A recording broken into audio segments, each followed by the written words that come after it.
verifiable rumor that he had constructed one of a Descartes, I small think, child therefore as I a am. replacement for his young daughter, who had died of scarlet fever at the age of 5. While it is not known whether it was actually built, this is one of the first mentions of automata being used not simply to create life, but to resurrect it.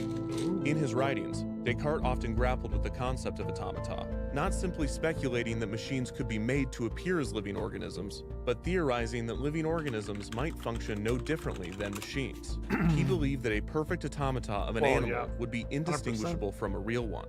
Descartes attempted to clarify in his argument that humans could never be fully replicated, outlining a test to distinguish man from machine. In this same discourse, Descartes coined his most famous idea, Je pense donc je suis, or in English, I think, therefore I am. Living during the Inquisition, Descartes' writings on existentialism. He also made the Cartesian coordinate system the thing that everyone hates in math, but it's revolutionary, united geometry and mathematics into algebra.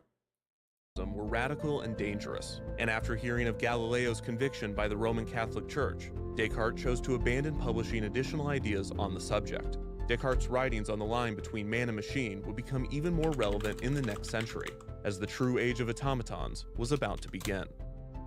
In 1738, French inventor Jacques de Vaucanson would set up an attraction in a grand showroom in Paris. Charging a fee to small groups, Vaucanson would present a new invention, an automaton unlike any the world had seen. Resembling Antoine Koissavau's marble statue, the flute-playing shepherd, Vaucanson's automaton was 5.5 feet tall, and it sat atop a 4.5 foot tall pedestal. Powered by weights, the shepherd could not only move, but it could perform, playing 12 different melodies on the flute. Did not know that. The instrument was not an illusion. The flute player blew air into a real flute, changing its fingering, mouth position, and wind speed to accurately play the music. This was achieved really using a fucking complex series of bellows, gears, and pipes, with most of the mechanisms being contained in the pedestal below the statue. The largest piece of the machine was a cylinder, known as a camshaft. The cylinder featured a series of ridges and bumps. Several cam followers read these as the cylinders rotated, synchronizing the many pieces to create the programmed movements. In order for the mechanical hands of the flute player to accurately finger the notes on the instrument, Vaucanson had to use real skin on the hands. Or maybe this was not necessary for the machine to play the instrument, and Vaucanson just wanted to use real skin on the hands. As impressive as the automaton was, it was also disconcerting. And not just because it used real skin on the hands. Stop saying Musicians that. were worried of the machine's ramifications on their profession. Some criticized the automaton. Already then, people are afraid. Oh, they're gonna take my spot. Technique, but many untrained listeners could not detect the faults.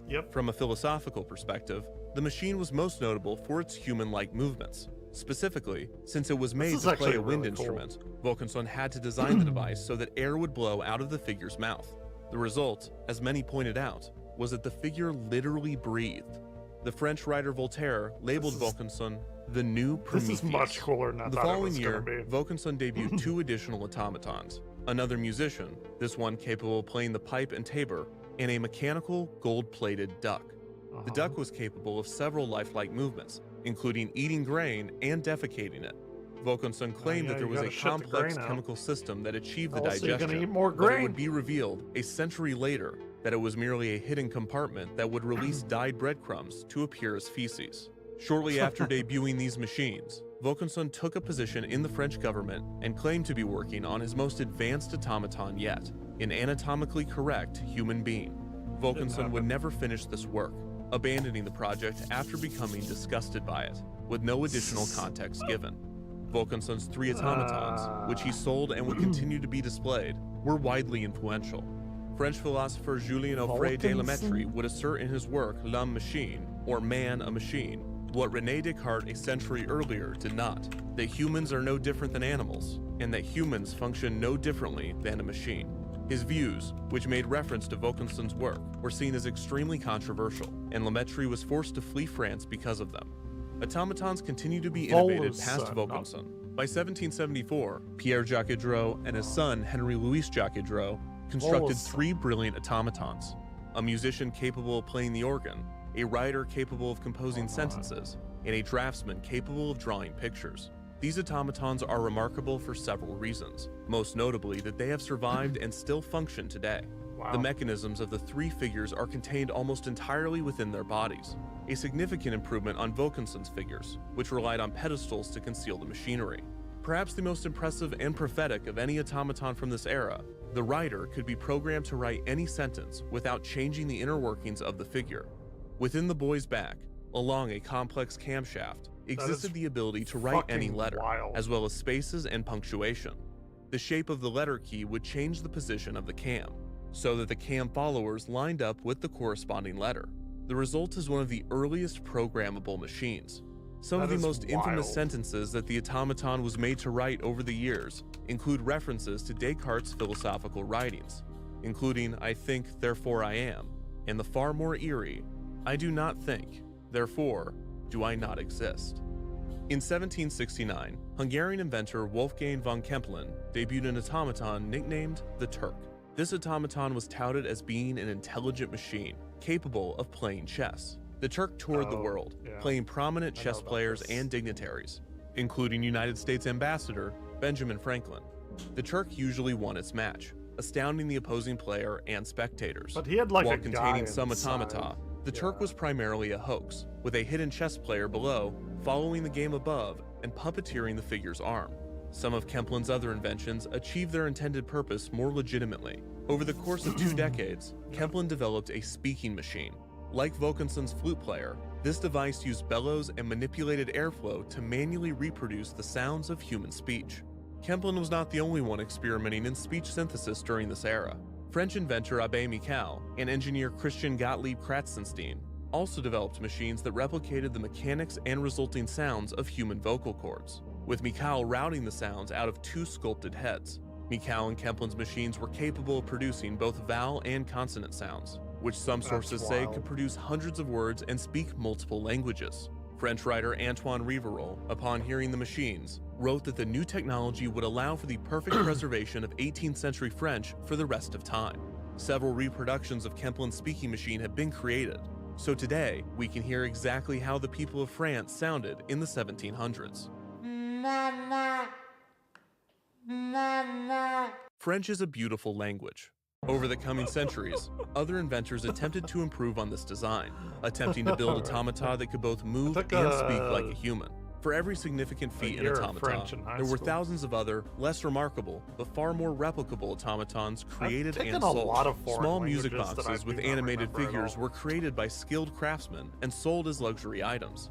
Birds were again a common staple of this art form, with wind-up boxes and miniature cages featuring singing mechanical avians. Automatons were created and distributed by people all over the world, resulting in this period, from the mid-1800s to the early 1900s, being referred to as the Golden Age of Automata.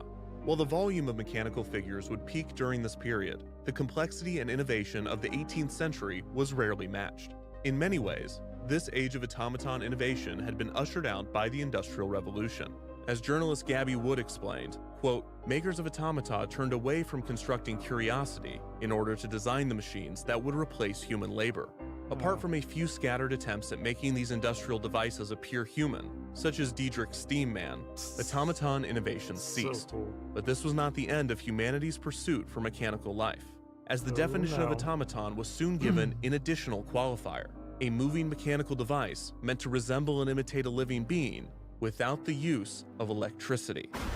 In the late 19th century, humanity began the decades-long transition to a world based on electricity. This transformed practically every aspect of human existence, and it resulted in a class of inventions that appeared as miracles to the public. The electric age was dominated by 2 names, Nikola Tesla and Thomas Edison. Edison's electromechanical I get it, but they really should have had Maxwell in there too. inventions would have an enormous impact on the future of automata, but the most immediate impact he would have on living machines was the invention of the phonograph, a device capable of recording and playing back sound. In 1877, the same year that Edison invented the machine, he began contemplating its commercial uses, speculating how it might be integrated into children's toys. Over a decade later, Edison hired a manufacturer to create and distribute a talking doll. This small figure had a miniature phonograph placed inside, with cylindrical wax records. That's When a wild. child turned the crank, a voice would emit from inside of the doll, singing one of 12 songs. Some of these records have been preserved, and recently, the contents have been reproduced.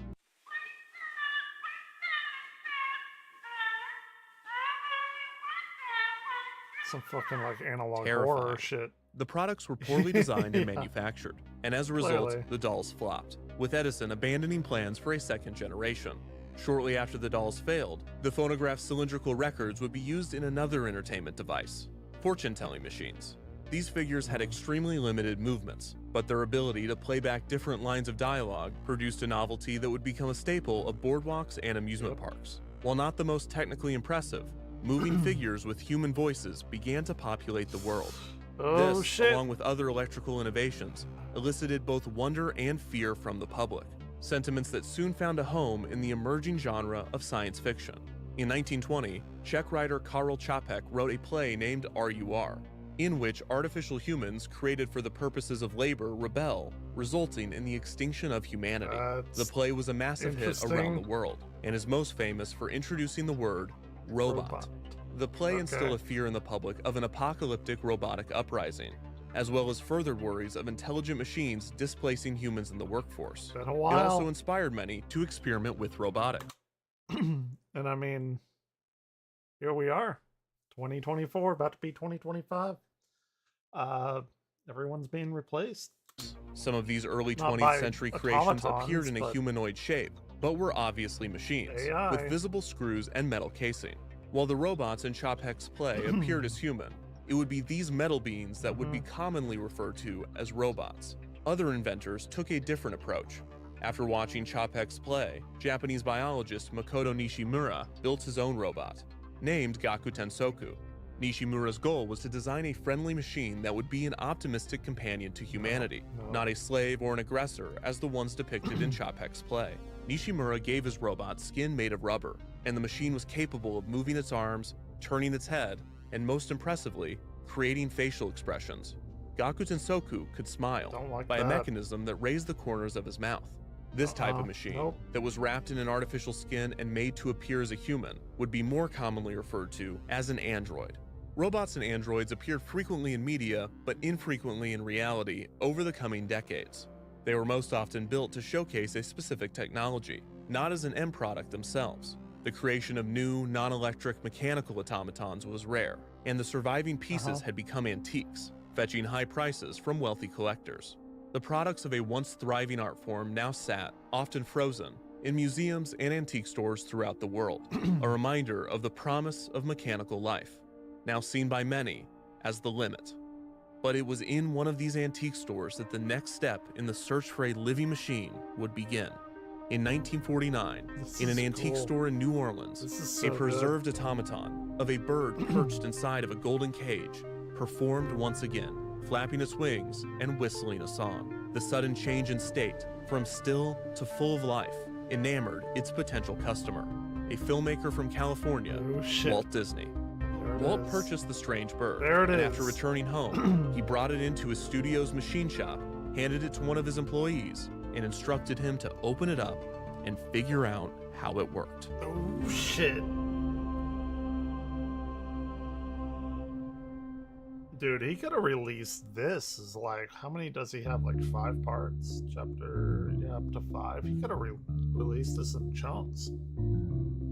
The man does not do what is good. It is not the fault of the basic good of which the man is constituted.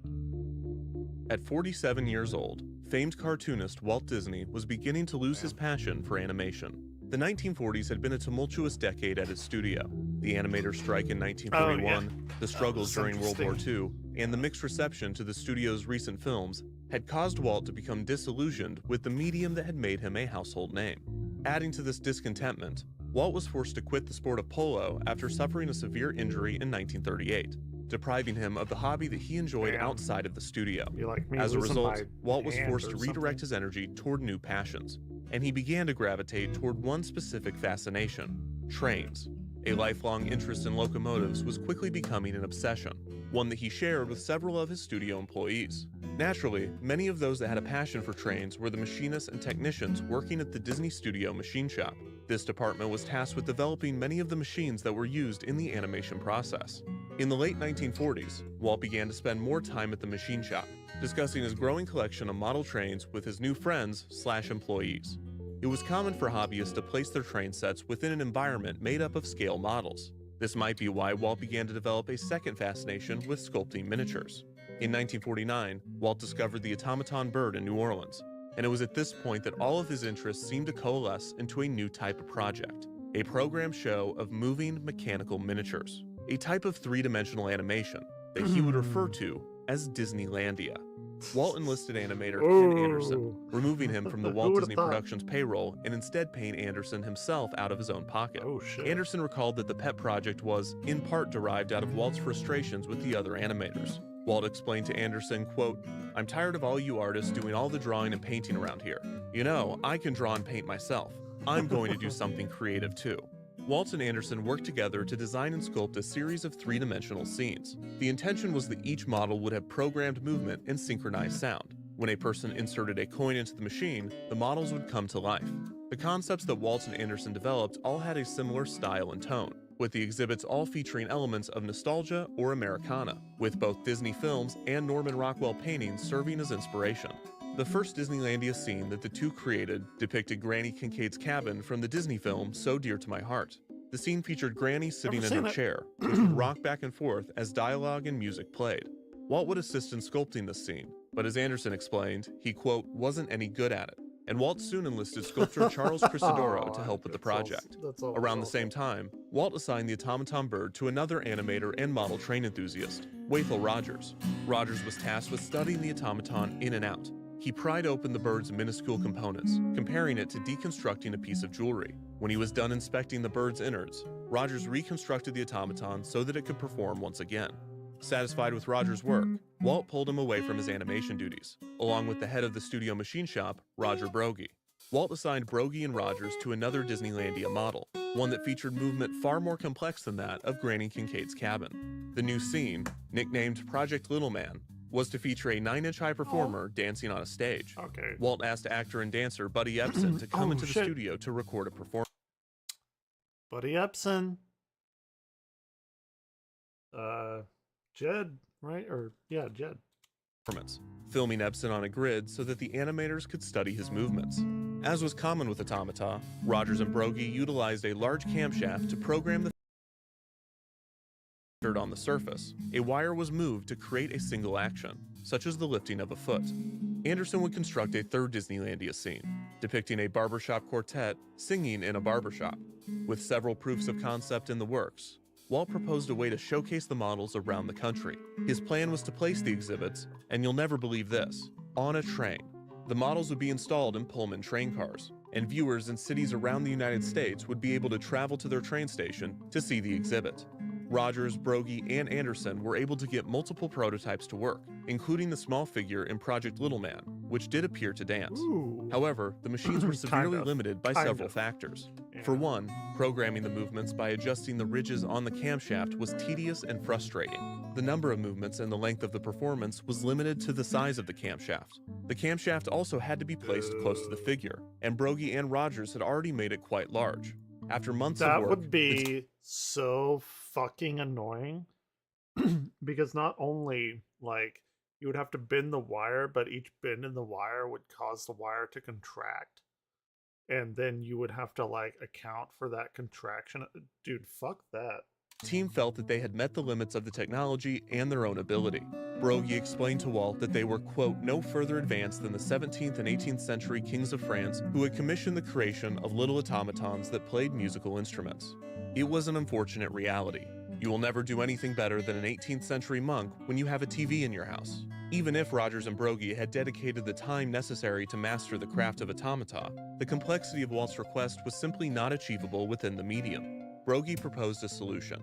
If Walt were to make a life-sized human figure, then more modern and advanced mechanisms could be placed inside of the body. True. This would result in more detail and lifelike movements. True. Walt considered the possibilities of Broggie's suggestion and responded to the idea with one of his most commonly spoken phrases: no. The point of the miniatures, according to Walt, was that they are cute. They were magical because they were small. Making them life-size would defeat the purpose of the exhibits.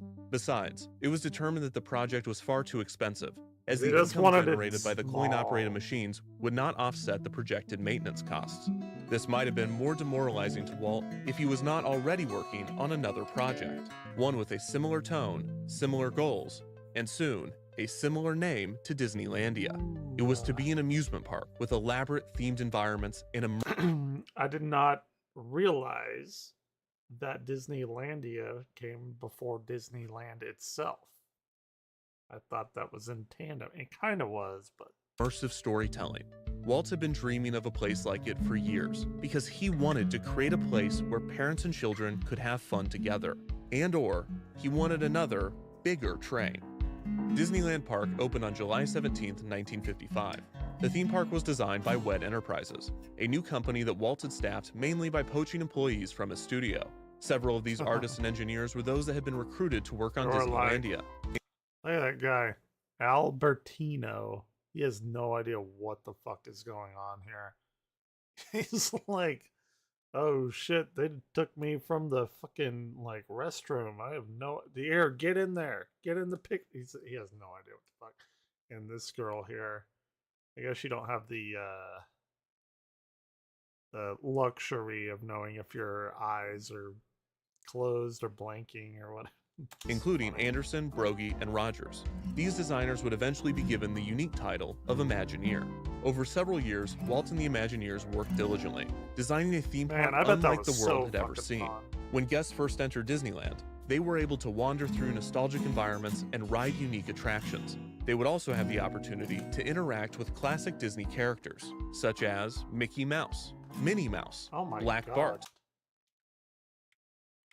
Come on. nostalgic environments, and ride unique attractions. Uh-huh. They would also have the opportunity to interact with classic Disney characters, such as Mickey Mouse. What in the fucking God's name? What? Why is the face not like it? It looks like he has incredibly chapped lips. Like, come on. Like, that is fucking horrifying. Minnie Mouse, I mean, okay. Black Bart, Yeah. the Phantom of the Opera, the okay, Main that's Street good. Monkey, I don't know. That's not a real monkey. Aunt right? Jemima, You can hear it in his voice. Black Bart, the Phantom of the yeah, Opera, yeah. the Main Street Monkey, Aunt Jemima, and Goofy. Along Along with these costumed characters, guests would encounter several mechanical characters throughout their Disneyland day.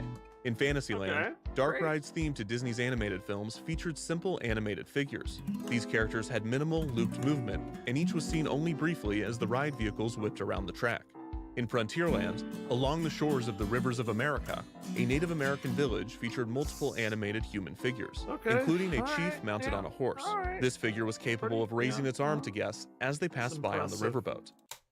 kind of Nazi-ish a little bit, but you know. But by far the enough. most impressive examples of mechanical life in early Disneyland could be found on a single ride in Adventureland, Oh, we the gotta get Jungle another Cruise. tea, don't we? Since the earliest concepts of the park, Walt had envisioned a boat ride themed to the dense river jungles of the world. Originally, Walt wanted actual wild animals to live on the shores of the attraction, but Nope, abandoned the concept yeah, because of its logistical yeah. hurdles and Well, guest-killing potential. Yeah. For Instead, sure. Walt and the Imagineers opted to build detailed figures capable of movement. Unlike the exaggerated animal designs found in Disney's famous animations, the Jungle Cruise animals were carefully sculpted and painted to appear as real animals, and the mechanisms held within them assisted in this illusion. These animals could wiggle, lunge, nod, chomp, and bite, and chew, and chomp, and bite. The way in What's which the these figures difference? moved was less I don't precise know. than the detailed cam work God of the damn it. Disneylandia figures. But what the animals lacked in complexity, they made up for in size and creative staging. The most common mechanisms found in the Jungle Cruise animals were cams and levers and cranks and sliders. Both have the ability to Man, I bet that was so fucking fun to make. God, I regret a lot of things now. I used to say I regretted nothing. That is no longer true. I regret not going into engineering instead of astronomy, even though astronomy sounds fun. You know, you get to watch all kinds of cool stuff. And stuff, but this is like super. I used to love build. I still love like building shit with Kinects and Legos and stuff. To turn rotary motion into linear motion, allowing for a constant short program to be looped indefinitely. Many of the attraction's land animals contained all of their mechanisms internally and could be seen in full view. Others, such as the original giraffes, cheated a bit. Only the long necks and heads of the animals could be seen peeking out above the foliage, while the mechanisms below were hidden by the brush. A similar example of this staging could be found in the rhino scene, in which two baby rhinos ran around and played. This was accomplished by only building the top half of each animal, allowing the bottom half to contain wheels that would run along a track. The most unique mechanisms of the Jungle Cruise were not found within the ride's jungle, but rather, they were submerged in the attraction's river. To allow guests to have close encounters with several semi-aquatic animals, large metal structures were constructed and installed before the river was filled. In order for hippos to emerge from beneath the water, the sculpted figures were attached to metal carriages that accordioned up, enough for the figure to go from completely submerged to visible above the waterline. The ride skipper would shoot the hippos with a gun loaded with blanks, one of the first examples of a machine being used to simulate both life and death. This famous scene would have been very interesting in the version of the ride where this was a real animal. Some lucky guests even got to witness Walt Disney fire the gun at the mechanical figure, a bespoke experience in which you could visit Disneyland and see Walt Disney fire a gun. Well, there's a beat the Aztecs never heard of. It would be like going to Walgreens and seeing Charles R. Walgreen fire a gun. Other aquatic figures included the charging crocodiles, which rolled. It's like, what the fuck? Why would you want that? Like Walgreens of all things. Along a hidden looping track. These clever illusions resulted in an attraction that was full of animal life. As a result, the Jungle Cruise was seen as Disneyland's most impressive attraction when the park debuted. In the years following Disneyland's opening, the Imagineers would add more exotic animals to the Jungle Cruise, as well as populate Frontierland's wilderness with similar creatures native to North America. The area's train ride, the Rainbow Caverns Mine Train, was updated to the new Mine Train Through Nature's Wonderland, which featured scenes of elk fighting, beavers. Ooh. You know what's weird? Sorry, this is like completely off topic, but whatever. Like in the background, at this point, he's using this synthesizer that's like synthesizing these brass like instruments. And like it's weird because people did not like that. You know, you want to synthesize something that sounds more and more like the real instrument, but like now that we have that effectively, people, including myself, really enjoy that like rudimentary, I guess, synthesized brass instrument and other instruments like that from like the 80s and stuff, or 90s, like 90s sound cards from like the Sega Genesis and Super Nintendo. Like that in and of itself is its own thing now. It's not like trying to mimic a brass instrument. It's like synthetic brass that is evocative of like 80s and 90s stuff. Anyway, sorry, that just caught my ear. Building dams and bears scratching on a tree. The area also featured figures in the water, including fish like jumping out of the river and DOS bears swimming and eating stuff. fish. The plussing of both the Jungle Cruise and the Mine Train were led by Mark Davis, an animator that Walt was consistently recruiting to work on Disney attractions. Davis was exceptionally gifted in his ability to turn simple movements into realistic and often humorous scenes, while Disneyland's environments were coming to life with a plethora of artificial animals. That shit looks good. Like, that shit looks real good. For when was this? Walt Disney was still alive. This was probably like late 50s, maybe early 60s. When did he die? Walt began to explore new concepts for attractions, in which mechanical humans would be the star. Throughout the late 1950s, two new themed areas were being considered for Disneyland. Both of these would be additions to Main Street USA, and both would feature shows starring animated human figures as their primary attraction. One proposal, named Liberty Street, would have been themed to colonial America. The main attraction of this area was to be a show named One Nation Under God, that would include the Hall of Presidents, a stage in which figures of every U.S. president would come to life. Another proposed annex of Main Street was named Edison Square. This area would have been focused on the emergence of electricity, juxtaposing Main Street's nostalgic gas lamps with a street full of electric lights. The main attraction of Edison Square would have been Harnessing the Lightning. This show would have tracked the progress of It is wild how much the because Disney, like Walt Disney, did all of this because of his like childhood fascination whenever he visited. It was like the 19 or late 1800s, early 1900s, I guess, like World's Fair, where they started like they had all these lights and everything. They Defunctland does a great show on it, but like just seeing all of this and knowing like he just wanted to get back to his childhood, which is, don't we all, right? At least he did it. Electricity throughout the 20th century, focusing on multiple scenes of a family demonstrating advances in household appliances. The challenge with both attractions would be animating the life-sized human figures. The Imagineers were aware of the mechanical limitations, and both shows were planned with limited movement in mind. Both One Nation Under God and Harnessing the Lightning would utilize dynamic lighting, so that not every animated figure was visible at once. This would allow each character to be revealed throughout a sequence, cutting down on the amount of time that a guest could see a figure's animation loop. The Hall of Presidents segment of One Nation Under God had the advantage of scale. 33 presidents would be depicted at once, so even if each had only the ability to turn their heads, the crowd effect would hide the rudimentary motion. Harnessing the Lightning would have had guests walk from room to room between acts, and each act would have been short, around 3 minutes each. The characters would have been staged to hold household appliances, which would allow them to perform machine-like movements while still appearing human. To further help with the illusion, Imagineer John Hench suggested that the humans be depicted in a caricaturized style, to prevent them from coming across as lifeless. These solutions would help to sell the illusion of life, even if the show were to use... That's like directly from that, what is it, squish and stretch animation, just giving them like exaggerated proportions, so like they're not, but it's effectively avoiding the uncanny valley, I guess. Mechanisms as crude as those found on the Jungle Cruise. Still, this was a compromise to Walt's vision for both shows, and despite the Imagineers dedicating years of work to both Liberty Street and Edison Square, neither concept would come to fruition. Instead, Walt focused the park's funds and the Imagineers' energy on other expansions, such as a major addition to the Tomorrowland section of the park. But the idea of attractions with human figures lingered. The technology just wasn't there. At least, not yet. What happened next is a bit uncertain. It was at this point, around 1959, that the Studio Machine Shop began experimenting with building a mechanical human head. The first head to be created was of a man of Chinese descent. There are 3 theories as to why this occurred. In the most popular account of events, Walt walked into the Studio Machine Shop one day with a new idea, another new themed area for Main Street, USA. He said, quote, "Look, I want to have a Chinese restaurant at the park. Out in the lobby will be an old Chinese fellow like Confucius. Not an actor, but a figure made out of plastic. Now the customers will ask him questions, and he'll reply with words of wisdom."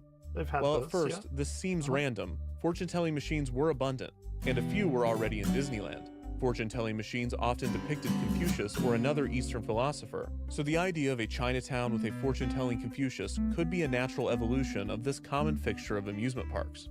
The second theory is that machinist Jack Gladish was experimenting with a talking head in the Studio Machine Shop, either as his own personal project, or because Walt had assigned it to him in preparation for one of the complex shows in development. According to historian Todd James Pierce, Gladish built a functioning prototype skull. However, when it came time to place the fake... Dude, why the fuck? Like, what is... Oh my god, what is with the teeth? It looks like real teeth. I don't like that. Skin on the head, the latex material did not fit properly around the eyes. The figure appeared to them to be of Chinese descent, and so Gladish and the machine shop decided to proceed with the imperfection and pretend as though it was purposeful. After presenting it to Walt, the Chinatown concept was invented to support the team's progress on the figure. The third theory is... I think they're like, oh shit, we fucked up real bad. But maybe... And he built a whole fucking part of the park for him. As to why a Chinese head was developed is that Disneyland was simply missing something. It already had caricatures and fear-based depictions of Africans and Native Americans, but it had no such material for the people of Asia. You gotta stereotype everybody and have racism across the board for all the people. Therefore, a Chinese figure was developed to address this racist omission, as in an omission of racism, not an omission that was racist. Regardless of the reason, Yeah. a mechanical figure was designed for a proposed Chinese restaurant. The theory that Roger Broggie had proposed almost a decade prior was turning out to be correct. A larger figure did indeed allow More for more racism. lifelike movement. And The machine more shop racism. was able to fit multiple solenoids inside of the mechanical head. A solenoid is an electromagnetic mechanism created by winding a copper wire into a coil. When electricity passes through the wire, a magnetic field is physics. created, pulling the plunger Uh-huh. into the coil. When the current is interrupted, a spring returns the plunger to its resting position. Correct. The benefit of solenoids are that they are small, fast, and easily controlled with electricity. Yeah. The downside is that their load capacity is limited, making them less suitable for lifting heavy objects compared to other methods. For the mechanical head, this was not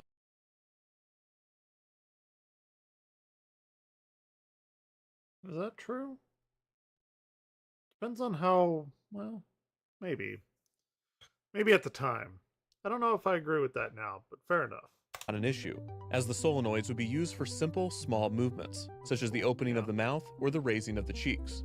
Walt wanted realism out of the head from the beginning, suggesting specific facial expressions and complex mouth movements. Walt explained to the team, quote, "You know they've done this in Europe for hundreds of years. If they've done this well, we can do things now much better." That's the mindset, man. Right there. Right there. He instructed the team to watch television with the sound turned off, in order to study the way that people's mouths moved when they spoke. Wathel Rogers recalled, quote, "You could always tell who was working on the job. They never looked at your eyes when you were talking to them, always at your mouth." One of the most significant obstacles the Imagineers faced with the Christ. mechanical figure was the skin. One of the most significant obstacles that they faced was the, I must imagine, horrifying nightmares between workdays. How can you not look at that? God damn. Oh wait, did I mute it? I did. Was not flexible or durable enough to last on the talking head, and Imagineer Harriet Burns had to constantly create new skin when one inevitably peeled and deteriorated. The Imagineers soon Well, we turned to a still unique have hot that. melt vinyl named Yeah. Duraflex, which had properties that more closely Yeah. resembled the flexibility and durability of human skin. But we still have this issue. Like, it's gotten better, like with makeup artists and stuff, but I mean, it'll always be an issue. AI is not going to replace that, at least not in the near future. The material also lent itself better to repairs if an issue did arise. While the mechanically inclined studio shop designed the Chinese head, the creatives at WED began to write the show for the Chinese restaurant. Disneyland performer Wally Bogue was recruited to help develop the attraction, which would feature several mechanical characters to support the Confucius figure. After guests had finished their meal, a dragon statue mounted to the wall of the dining room would suddenly come to life and speak. The voice would have been Bogue doing a stereotypical Chinese accent. The dragon would say, quote, "Honorable patrons look very happy, must have been something you ate." The show's main character would have been the Chinese human figure. Seriously, though, how fucking good is, like, sesame chicken? God, fuck. I mean, I'm not hungry now, but I'm gonna have to get some Chinese food now. If you want, like, a easy sale, target me with your ads. And I know that. Like, I'm consciously aware of that. But, like, I'll, like, see something. I'm like, huh, I want that. And if I have the money, I'll buy it. I'm gonna get Chinese food tomorrow. Figure. Confucius was used as a reference, but the character itself would have been a fictional philosopher. One of the proposed names for the character was Grandfather Chung, as Disney hoped to secure a sponsorship from canned Chinese food brand Chun King, although this pitch would not have been helped by the fact that they misspelled Chun. Too. The other name considered for the restaurant's away! wise sage was Chew Well. The philosopher Oh my would have been God. surrounded by mechanical birds, who would coo and sing as he delivered his philosophical teachings. He would begin his discourse with, quote, "Now that you have dined on food, it is time to dine on knowledge." Walt wanted the figure to be operated live by a hidden performer, who would respond to questions from the audience. The Imagineers might have determined that this would be more difficult than creating a program show. To address Walt's suggestion, they planned to pipe audio of canned audience questions into the room, in the hopes of fooling the real diners into believing that another patron had posed the question. For instance, a pre-recorded voice of a young girl would ask the philosopher why her father thinks that she talks too much, to which the philosopher would respond, quote, "Every young girl should be the picture of her mother, but not Oh the my soundtrack." God. Another line of wisdom from Oh, shit. That's fucking brutal. That shit would not fly today. The philosopher was, quote, psychology books very handy if applied right, suggest 3 brisk strokes overhead of child. A white man doing his version of Good a old- Chinese accent while delivering jokes about child beating Yeah. would have absolutely murdered a crowd in 1950s Disneyland. Yeah, I mean,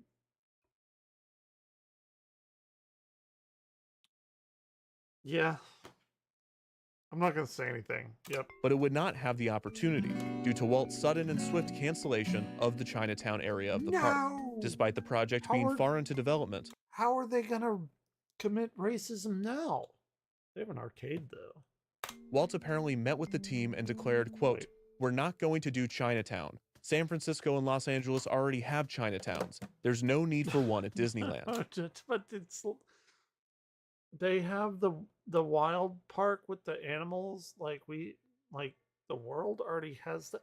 It's clearly like a caricature type of thing, but and this was in no the first Disneyland opened first in California, right? Like that was the OG, and then they went to Florida for Disney World. I've been to both. No, I've only been to Disney World. I've been to both Universals. Yeah. Did I go to Disney? I don't know. I'd rather block that out even if I did. Let's go. Chinatown and its restaurant were no more, but the development of an animated human figure would not cease. What would an arcade be like in the 1960s? Like I've never even thought of that. Clearly they had them. But we didn't have video games, and I don't even know if like pinball machines were super hot in the 60s. I know they were in the 70s.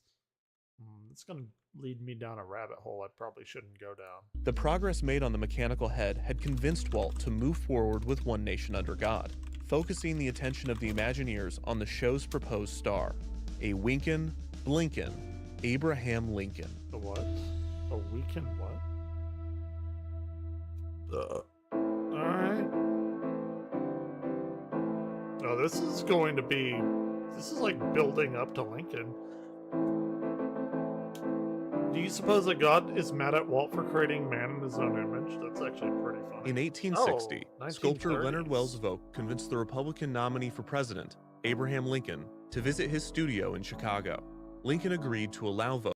Wait, what? Hold on. I just learned when pinball machines were made. They were first invented in the 1930s. Wiffle ball board, ballyhoo, first coin operated pinball to be a success. Baffle ball, interesting. I would love to own a pinball machine, but they are so fucking expensive. They're like ridiculously fucking expensive. But I love playing them. Like an actual pinball machine. Video pinball, like video game pinballs and stuff, are fun, but like they're fuck that. There's better video games to play, but like an actual physical pinball machine is so fucking fun. Like people don't realize how fun that is until they play one, like now, like newer ones especially, even old ones. But new ones, they're wild. Anyway, sorry. Cheers, I guess. It's 12. Let's down it.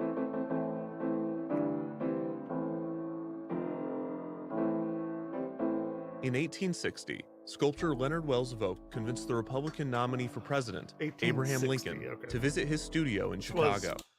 before Civil War, right? Or during. It was some 64 was one. I don't know. It doesn't matter. Lincoln agreed to allow Vogt to create a life mask, a plaster cast of his head and face. That's cool. This was a common practice at the time, and the most accurate method of capturing the likenesses of prominent figures for use in busts and sculptures. 61. Vogt applied the thick plaster to Lincoln's face, waited 1 hour, 61 and then asked him to remove the 65. mold. Lincoln took hold of the mask wrong. and began peeling it off his skin. The unique shape of Lincoln's cheekbones made the removal difficult, and several hairs that caught in the mold had to be pulled before the mask could be taken off. Despite this, the mask was clean and in one piece. Wait, Vogt was now in possession. that doesn't make sense. Several hairs had to be removed before taking the mask off. How the fuck did they remove the hairs without taking the mask off if the mask was on his face? off. Despite this, the mask was Okay. clean and in one Oh, piece. fuck. Volk was now in possession of the only life mask Damn it. of the man that would soon become the 16th president and one of the most prominent figures in American history.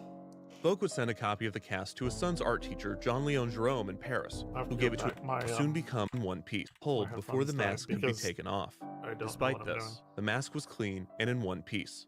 Volk was now in possession of the only life mask of the man that would soon become the 16th president and one of the most prominent figures in American history.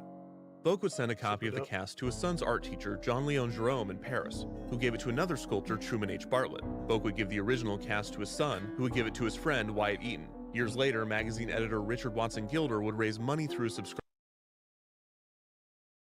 This is very important, and I'm actually very impressed. Give it to his friend, Wyatt Eaton. Years later, magazine editor Richard Watson Gilder would raise money through his subscribers to buy the cast from Eaton to donate to the National Museum. As a perk, each subscriber would receive a casting from the original. Over the next 75 years, casts would be circulated and duplicated, bought and sold, until eventually, one landed in the hands of Los Angeles-based wax museum owner, Catherine Stuber. How did they do that? I mean, did they use the original to create these copies, or did they? I mean, they would have had to, right? Because if you're creating a copy of a copy of a copy, it's eventually going to degrade. And it looks like those were all fairly good, good copies. I mean, Around 1960, Stuber was approached by a Disney artist named Blaine Gibson. Gibson was a sculptor himself, and he was very interested in Lincoln's life mask, as well as the process that how does one? Sorry for pausing it a lot, but drinks and holiday depression and everything. How does one get into sculpting, right? Because that's a drawing, painting, even music. It's easy to practice, easy to do, but sculpting, especially sculpting out of marble or something. I guess you could just do this with a bunch of clay and whatever. So I guess fair enough. But I've always wondered that, sculpting, chiseling out of a block of stone, how the fuck do you even begin to learn anything like that? Because that shit costs a lot of money, I'd imagine. If you fuck up on a drawing, you can erase it or whatever. But sculpting, I'm very impressed with sculptors. that Stuber used to create her figures. Stuber was hesitant, assuming that Walt Disney was going to create a wax museum in Disneyland. Einstein. She told Gibson, quote, "If I tell you all this stuff, you're going to compete with me." Gibson eased her concerns. Walt was not interested True. in creating a wax True. museum with the Lincoln mask. True. He was interested in something much different. A The moving- advancements on the mechanical heads Not had wax rekindled the museum. development of the One Nation Under God show and the Hall of Presidents. Walt hired James Alger, a documentarian who directed Disney's True Life Adventure series, to draft a script for the show. Alger wrote and recorded a 32-minute narration for the proposed attraction, and Walt began presenting it, along with several pieces of concept art, to potential sponsors. While the presentation was impressive, no company would agree to a partnership based on the script and drawings alone. Walt believed to secure financial support, he needed a prototype of one of the animated figures. Walt needed a functioning mechanical president. Walt briefly Oh, considered shit. starting with George Washington Yeah. or Teddy Roosevelt, but he instead Really? chose to move forward with his favorite commander-in-chief. Walt Disney had developed an admiration for Abraham Lincoln at an early age, and his Sure. interest in the 16th president had followed him into adulthood. Walt was well read on Lincoln, and those close to him attested that his knowledge on the subject was impressive. It was no surprise that when given the opportunity to begin work on a single president, Walt chose Lincoln. Sure. The Imagineers started by constructing Lincoln's head, picking up where they had left off with the Chinese philosopher. Blaine Gibson sculpted Dude, the figure's this face, fucking- using the life mask as okay. reference. Sorry. Skin was created, again using the Duraflex material. So Walt Disney was born in 1901. For whatever reason, I thought he was born in the late 1800s, but apparently not. Interesting. Okay. And glass eyes and false teeth were sourced to bring realism to the I mechanical don't president. like fucking While false sculptors and teeth. machinists worked on the physical fan of construction that. of the figure, other members of the team began experimenting with an equally important element, a programming system. Up until this Gramium. point, the talking heads created by the Imagineers had been operated live with joysticks and similar manual controls. Some of these control mechanisms. That's impressive. I guess they did have joysticks because that's how you like fly a plane, or from what I understand, like even way back when. That looked really advanced. Like with that's actually really interesting if that is like accurate to the time period. I'm completely ignorant on the subject. Been operated live with joysticks and similar manual controls. Some of these control mechanisms were custom built, utilizing technology that had been developed for aviation. See, Despite being state-of-the-art a at the little time, these controls were clunky and unreliable, and the method was only suitable for testing and demonstration. For One Nation Under God and other shows, the goal was to create an entire stage play that could be activated at the push of a button and played dozens of times per day. The Imagineers needed a way to record, store, and play back the figure's movements. The first attempt at such a system was developed by Jack Gladish and utilized two things that were abundant at the Disney studio: film stock and moviolas. Moviolas were film editing machines that allowed an editor to play back the film while working, but Gladish would use them for an entirely different purpose. Instead of exposing the film stock to light and capturing a series of images, Gladish simply used the film as a canvas. On the surface of the film, Gladish brushed conductive silver paint. He then attached a connection to the moviola so that when the reel was played, a contact would graze the film's surface. When the silver paint would touch the contact, a circuit would be closed, causing a We still use silver paint, or I guess it's like silver ink now that they call it that. We use that quite a bit in physics, like when because you can draw like a circuit on a sheet of paper, and that's effectively what they're doing here. This is actually very fucking interesting to me. So like physics figures all this shit out, and then like once we've done it, we hand it over to engineers, and then they do shit like this, which is equally as impressive as anything like physicists, like raw, like theoretical physics people have done. You got to have admiration for both of them, because a lot of these is in the realm of like, you can't push our understanding of physics forward unless you have the technology to do so. It's like it's a hand in hand kind of thing. A joke is like, the hierarchy is, we have math, right? And once the math is like solidified or figured out, discovered, whatever your like philosophy on that is, it's handed to physicists, in which we apply it to the world. And then once we figure out like what the fuck cool shit we can do, then we hand it to engineers to just like iterate and improve on it and make it more interesting like this. So it's all connected, but engineers are kind of low on the totem pole, and I really don't think that they should be, like, at all. They make way more money than us too, so. A solenoid to be activated, resulting in a single action. When the It's silver really was cool. absent, the That's circuit would so open, cool. causing the solenoid to return to its resting position. This ingenious, albeit crude method was already far better than the programming systems that most automatons used. Yeah. The duration of a camshaft program was only as long as it took for the cylinder to complete one rotation, while Gladish's film stock method could fit hundreds of feet of programmed information onto a single reel. Wait, what? What are they saying? The crude method was already far better than the programming systems that most automatons used. The duration of a camshaft program was only as long as it took for the cylinder to complete one rotation. Oh, I see what they're saying. They're like, okay, you have the cylinder. Like if you have a like a music box, it has a cylinder, and it can only repeat like the phrase of the song after one rotation. But here they can effectively elongate the cylinder to as long as they possibly want. This shit is so fucking interesting. This is such a good documentary. While Gladish's film stock method could fit hundreds of feet of programmed information onto a single reel. Multiple shows could be created and swapped out by simply changing the reel of film, with no need to change the mechanisms of the animated figure. Unfortunately, the system also had plenty of issues. For one, the silver paint began to chip rather quickly, and the program needed to be repainted constantly. Second, this was not an efficient way to store information. only 6 tracks of paint could be placed onto a single reel, meaning that only 6 movements could be programmed onto each moviola. So you get multiple ones, and then you have to line them up. Oh shit. So if you can only do one, that assures that all of those programmed responses are in time. But if you have to like have more than 6 operating at the same time, you have to make sure that your spindle is spinning at a constant like angular velocity, and if it gets off even a little bit, it'll probably like compound, and like as you run through the entire spindle and it just gets off, it like compounds it and makes it probably look really fucking weird. Let's see what he has to say about it.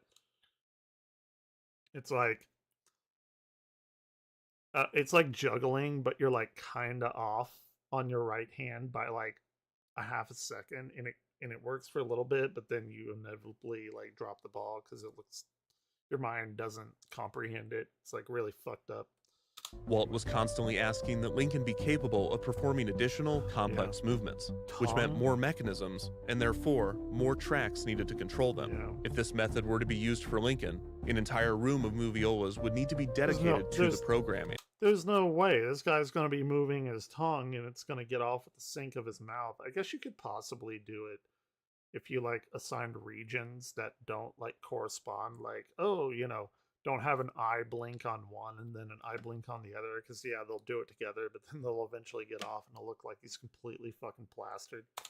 If it were to be used for all of the presidents, an entire warehouse of moviolas would be required, so, like, each of which cool, needed to be bro. synchronized I love perfectly it. with one another every single show. There's no That way. system was a huge step forward, but a more advanced system would still need to be developed Yeah. for the attraction. That is so impressive to me. But it's mechanical. It's gonna fuck up. Although, I guess if they have the perforation, I forgot what they're called here. Used to have them on like dot matrix printers.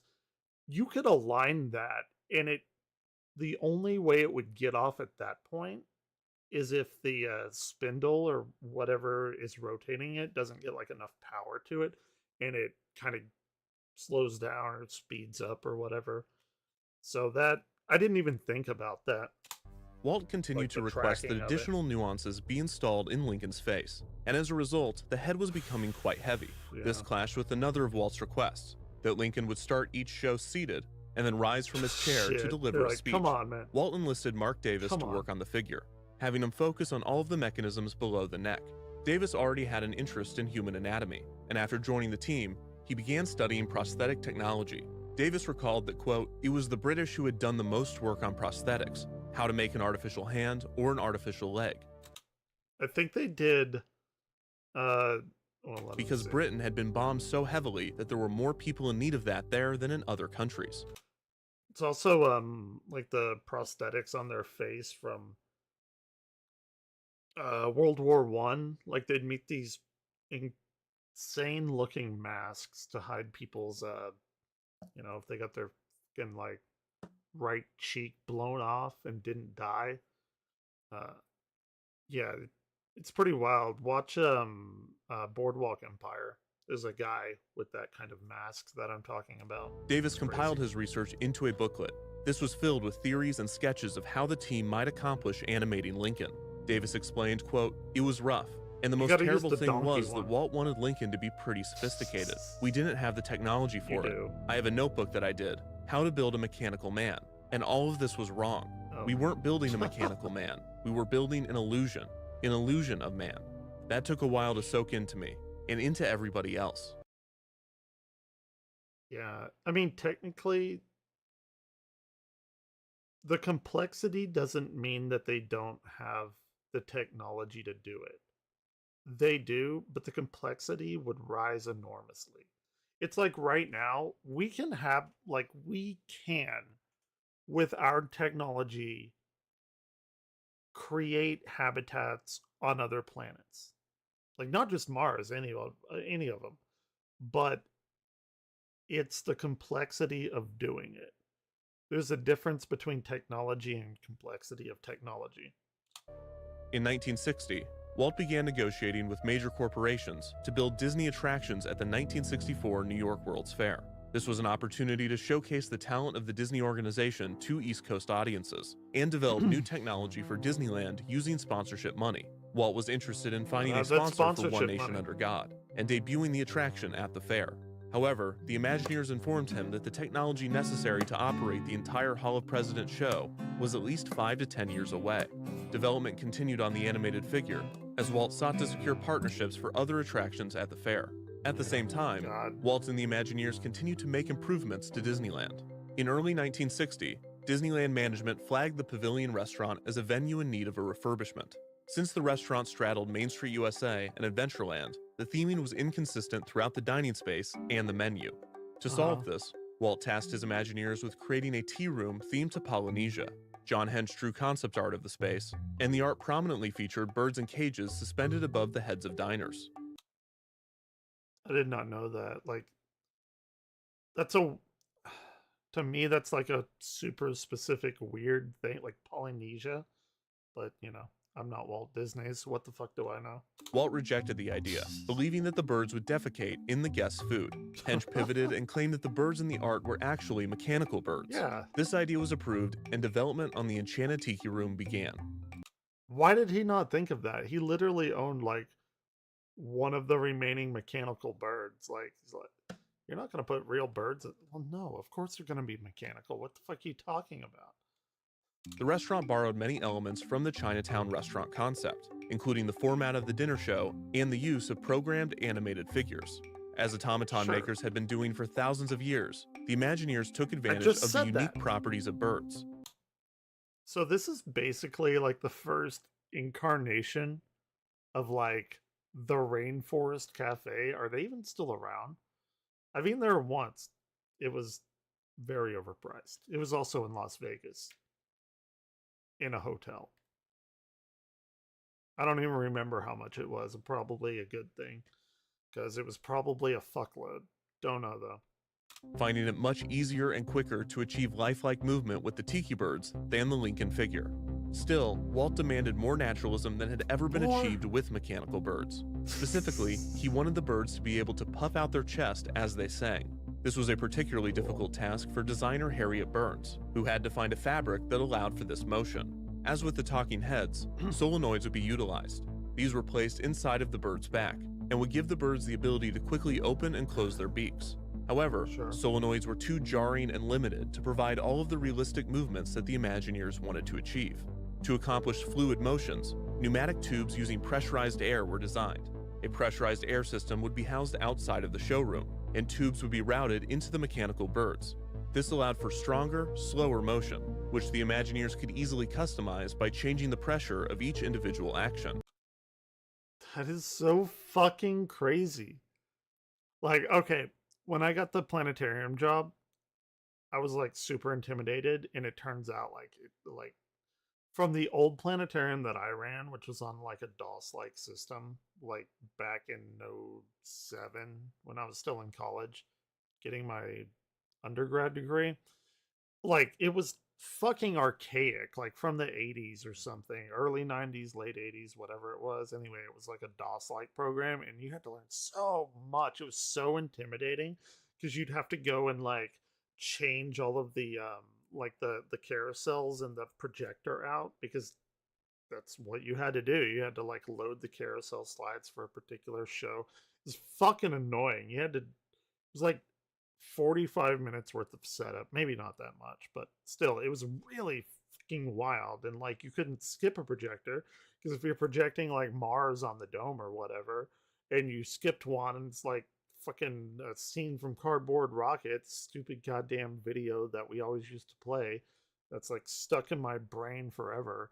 It would be like, what the fuck is this weird cardboard rocket thing doing on the landscape of Mars? Anyway, point is, it's very complicated now. Like, it's like, okay, two 4K projectors, one projecting on the front dome, one projecting on the back half of the dome. And he's like, load up the program and fucking double click the video, and it goes. It's wild. Wild shit. Like how far we've come in technology. Now it's like, okay, I was expecting to like learn that shit for a month, and now like I pretty much know everything. Not everything, but most of it, and I just like watch Star Talk videos all day. Anyway, fuck it. Like the solenoids, Nobody these cares. mechanisms were digital, meaning that there were only two states, activated and resting. A joystick control was created for the birds, Actually, hold on. revealing the I, range of motion of the fully articulated character. Here, I gotta go to the bathroom real quick. Have fun. Play. God damn it.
Okay, I'm back. 1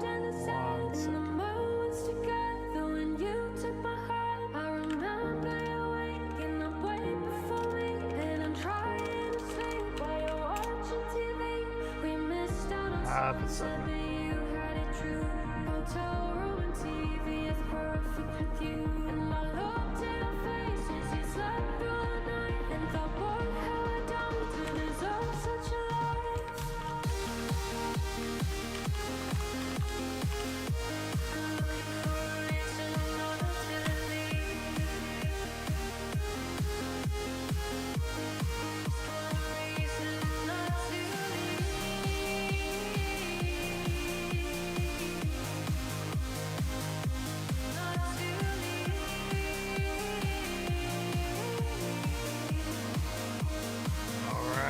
Got another one. Let's go.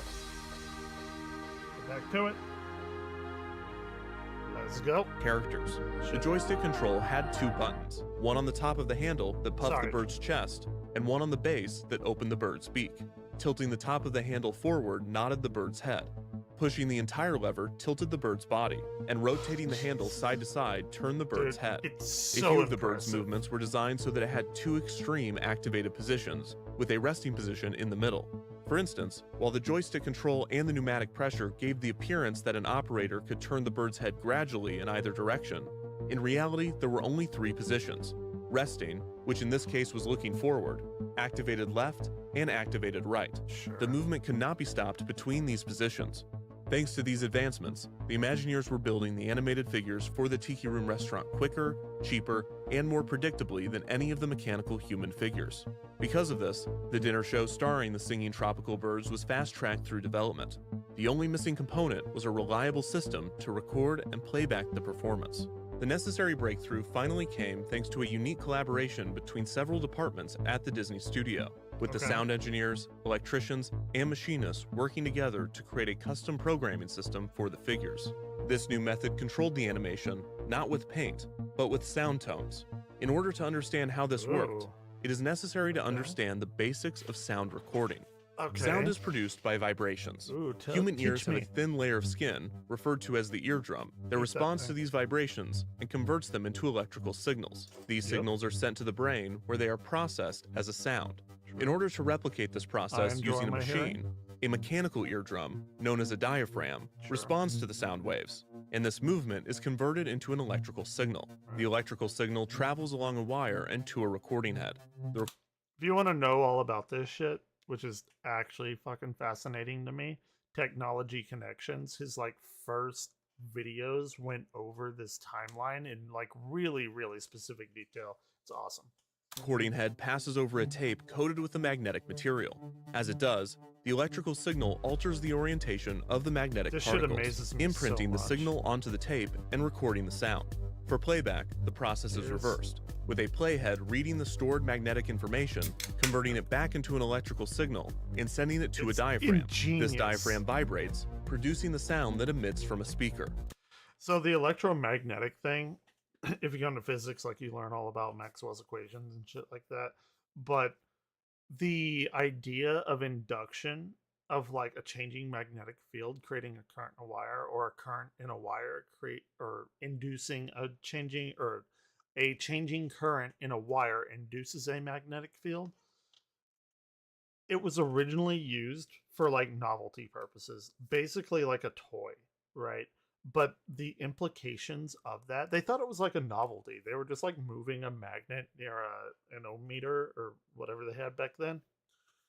And they're like, "Oh, look, the little thing kind of goes back and forth, the needle sensor."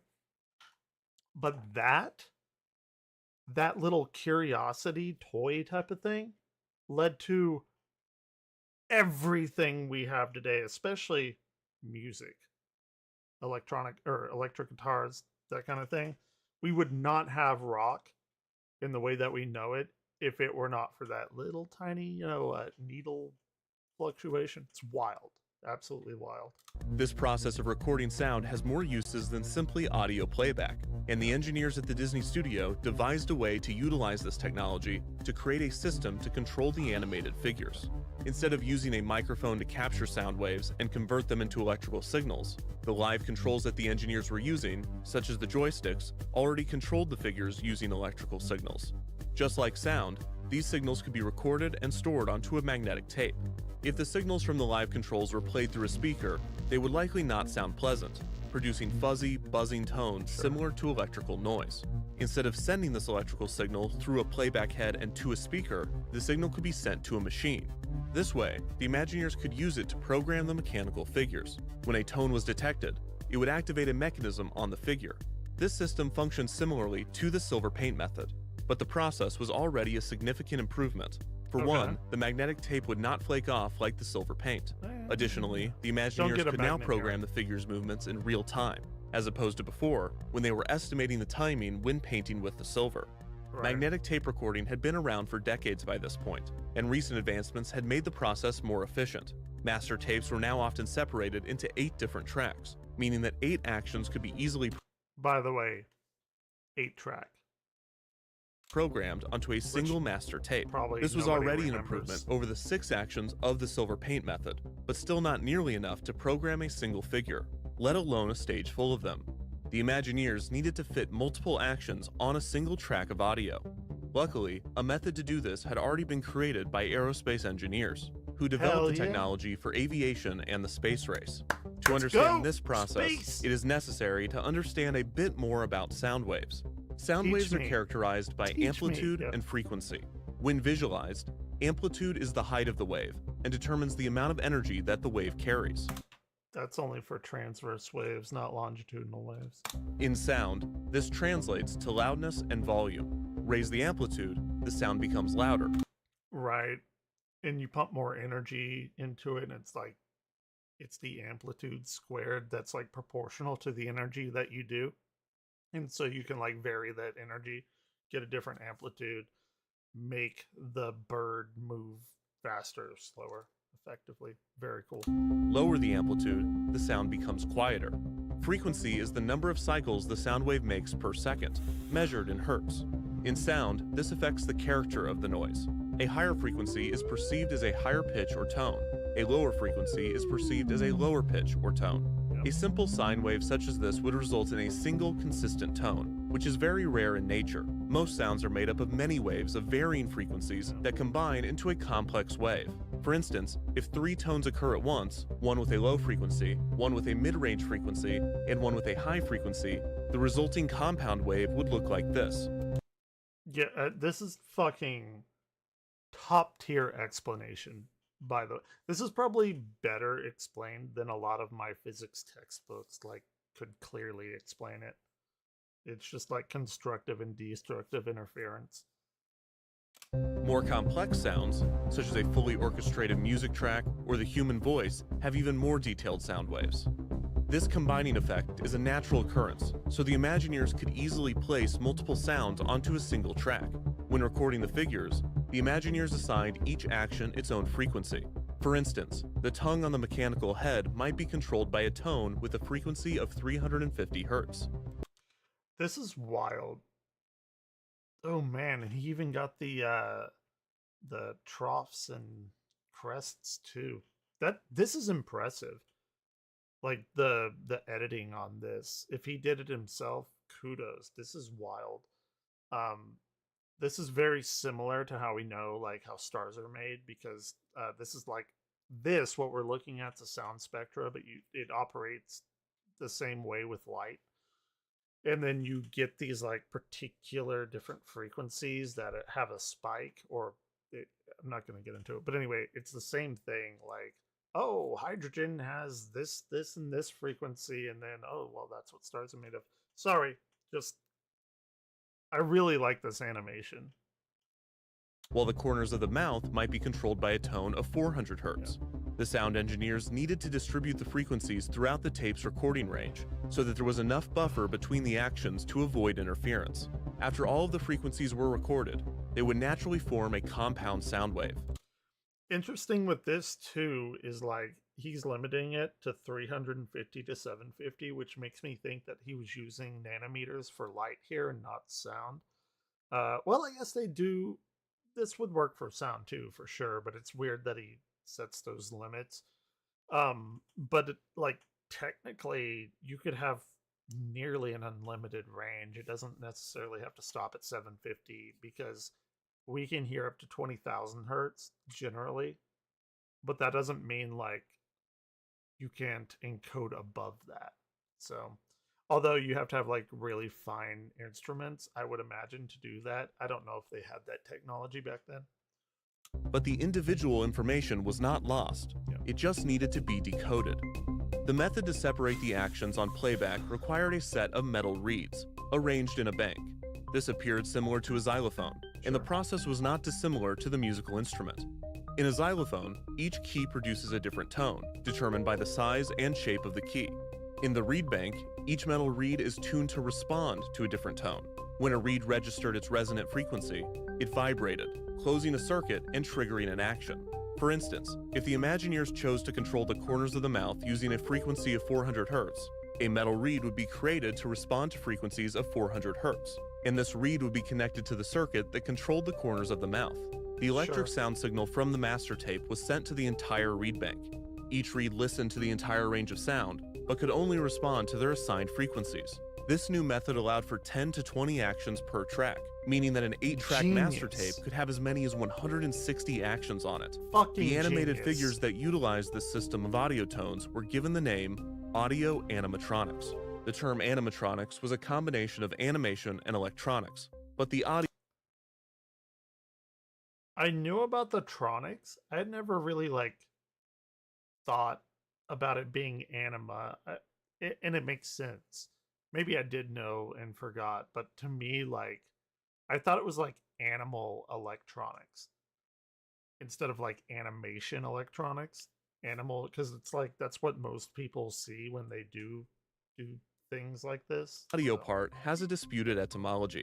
The most common explanation is that the audio in audio animatronics refers to the sound that emits from or near the figure. The fact that the animated figures can produce sound and synchronize their movements with it is what makes them audio animatronics. Sometimes, though, Disney and the Imagineers working on the project have said that the audio in audio animatronics is derived from the fact that the figures are controlled by audio tones. To illustrate this confusion, here's a clip of Walt Disney and a bird disagreeing on the origin of the term. Audio for sound. See, and electronically animated by sound. That's what he's trying to say. While 160 actions might seem like more than the Imagineers would need, it was still not enough to control an entire show. On top of the animated figures' actions, space needed to be dedicated to the program's audio tracks and lighting controls. The final piece to addressing this issue would be another system created outside of the Disney studio, a technology developed not for entertainment, but for nuclear war. Yeah, the Imagineers utilized systems originally invented for the Polaris submarine-launched ballistic missile. There are mixed reports on exactly how Disney acquired this technology, and what exactly the technology was. Some sources claim that the information had been declassified. Some say that Walt purchased the patents from private companies, and a few imply that Walt might have been given the information by his internal contacts within the US government. He's like a proto-Elon Musk. That said, it was not a secret that Disney was utilizing technology developed for Polaris. In fact, the primary source that they used it at all was Walt himself, who explained in interviews that, quote, if the government hadn't done all the research, it would have cost us a fortune to develop the system. This made for a great headline, but the exact technology borrowed from the nuclear missiles was more practical than it was compelling. Most reports indicate that the technology that derived from Polaris was a 14-track tape system. This nearly doubled the number of actions that could be used in a show. Finally, the system could handle the... So they must have just had finer tools to make 14 instead of the 8. That's gotta be all it was to make 14. It's not some kind of super special thing. The amount of programmable material that the Imagineers required. There was just one more feature needed to bring the animatronics, specifically Lincoln, to life. In order for the Lincoln animatronic to rise from his chair, hydraulics would be implemented into his frame. Hydraulics are mechanisms that use the pressure of fluid to achieve movements. This was the best option for heavy machinery, as unlike magnets or air pressure, hydraulic fluid does not noticeably compress when force is applied. Hydraulics would allow Lincoln to accomplish demanding tasks, such as standing up and lifting his arms. They also had another key advantage over solenoids and pneumatics. Hydraulics could perform continuous analog movements, while solenoid and pneumatic valves were only capable of binary or digital movements. Hydraulic valves could be made to stop at any point between its two extremes. This required a slight variation in the programming method. While the pneumatics and solenoids responded to the presence or absence of a tone, the hydraulics responded to a change in voltage. A resting position for each movement was determined, along with a corresponding resting voltage. When the voltage was increased, the mechanism would move in one direction in response. If the voltage stayed at that level, the mechanism would remain in that position. If the voltage was... Right, okay. So they're pumping voltage in here, and that's causing the hydraulic to compress. And the more voltage, I guess, you pump in there, the more energy, so it'll compress. Okay. Was decreased, the mechanism would move in the opposite direction. The combination of these mechanisms, along with the complex programming method, made human animatronics feasible. That's fucking impressive. This was done in the 60s? I mean, how can you not be impressed with this?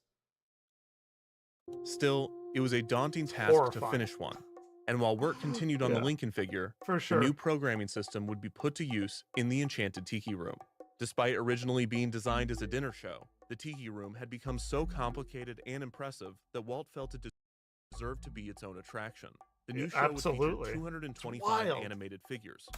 Just for a fucking bird to not, like, snap his neck to the left or right, but to get it to, like, slowly go left. Like, all of this new shit was either invented or reincorporated from the military to, like, civilian projects. It's wild. This shit is wild. I had no idea this would be this fucking compelling. I was like, oh, you know, he made animatronic Mickey in this year and have fun. No, this is actually super fucking interesting. Including crooning birds, singing plants, and chanting totem poles. Even with hundreds of possible actions, the Imagineers still needed to get creative with the show's programming. The show's 4 hosts were given more actions and a wider range of movement than some of the background birds, and several characters shared programming with one another to save room on the tape. Of course, all of the complicated systems and delicate machinery were completely hidden smarter, from not guests, harder. and when the attraction debuted at Disneyland in June of 1963, it was pure magic.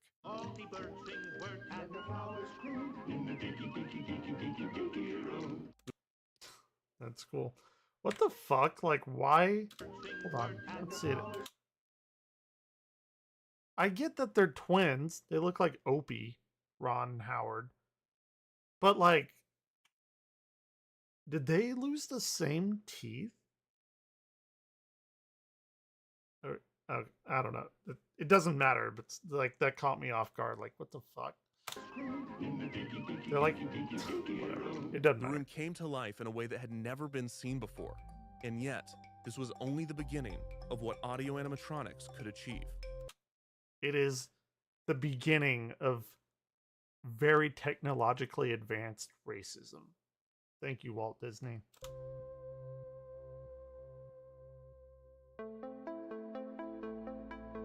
Pushing the limits. The resurrection of Abraham Lincoln.